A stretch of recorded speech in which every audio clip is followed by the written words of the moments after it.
మొదటి ఉత్తరం చూద్దామండి. సుధారాణి హైదరాబాద్ నుంచి రాస్తున్నారు. కార్తీకంలో వచ్చే నాగుల చవితికి, శ్రావణంలో వచ్చే నాగుల చవితికి వ్యత్యాసం ఏమిటి తెలియచేయగలరు అంటూ రాస్తున్నారు. శ్రావణ మాసంలో శ్రావణ భాద్రపదాలు వర్ష ఋతువు కాబట్టి విపరీతమైన వర్షాలు కురుస్తూ ఉంటాయి. కార్తీక మాసంలో వర్షాలు కురవు. కార్తీక మాసంలో చలి ప్రారంభమవుతుంది. ఇక్కడ వర్షం, అక్కడ చలి. చిత్రం ఏంటంటే పాములకి లోపల ఉండే రక్తం అంతా కూడా చల్లగా ఉంటుంది. అంచేత ఆర్ద్ర రక్తవాన్ అంటారు. అంటే బాగా చల్లగా ఉండేటటువంటి రక్తం కలిగినటువంటిది ఏదో దాన్ని పాము అని అంటారు. పాముని స్పృశించినా కూడా చల్లగా ఉంటుంది. ఆ కారణంగా దానికి చల్లదనం చాలా ఇష్టం. అందుకే పాములు బాగా చల్లగా విపరీతమైన వర్షం పడ్డటువంటి వేళ, చల్లగా తడిగాలి వీస్తున్న వేళ, ఆహా ఎంత బాగుంది ప్రకృతి అని యువతలకు వస్తాయి.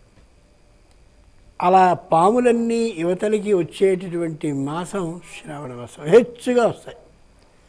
పైగా వర్షం బాగా వచ్చినటువంటి కారణంగా పొలాలన్నీ కూడా నీళ్లతో ఉన్నప్పుడు ఆ నీటి మట్టపు పైనుండే చిన్న బొరియలు ఉంటాయి. ఆ బొరియల్లో ఎలకలన్నీ దూరుతాయి.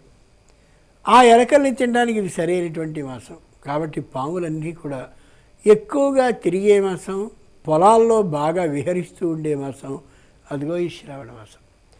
కార్తీకంలోకి వచ్చేసరికి చలుస్తూ ఉంటుంది. అంచేత పాముల సంచారం ఇంత ఎక్కువగా ఉండదు. అంచేత వాళ్ళు ఆలోచించి ఏం చేశారంటే నాగుల చవితి ఉత్సవాన్ని శ్రావణ మాసంలో ఏర్పాటు చేయాలని ఒకందుకు, కార్తీకంలో ఏర్పాటు చేయాలని ఒకందుకు ఏర్పాటు చేశారు. అదేమిటో ఒకసారి ముందు వర్ష ఋతువుకి సంబంధించిన దీన్ని ఆలోచిద్దాం.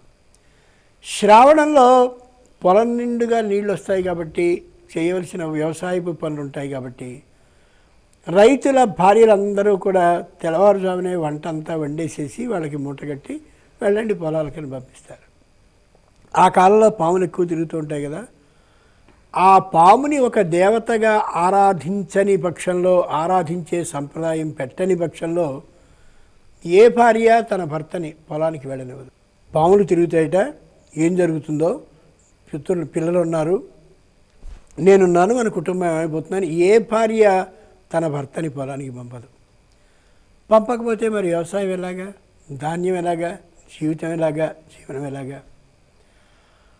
అందుకని ఆలోచించి ఏం చేశారంటే నాగ దేవత అని చిన్న పేరు పెట్టారు. ఇదేదో మూఢ విశ్వాసంగా చేసే పూజ మాత్రం కాదు. నాగదేవతని ఏర్పాటు చేసి ఆవిడ అక్కడ కూర్చుని చక్కగా అర్చనని చేసి నా భర్తని నా పిల్లల్ని నాగదేవత రక్షిస్తుందనేటటువంటి నమ్మకం తనకి బాగా కలిగేలా చేసి వెళ్ళవయ్యా వెళ్ళు, ఏం పర్వాలేదు, మన కుటుంబాన్ని రక్షిస్తుంది నాగదేవత అని పంపిస్తుంది. అలా పంపించేందుకు ఏర్పాటు అయినటువంటి దృఢ విశ్వాసాన్ని కలిగించే మాసం శ్రావణ మాసం నాగుల చవితి.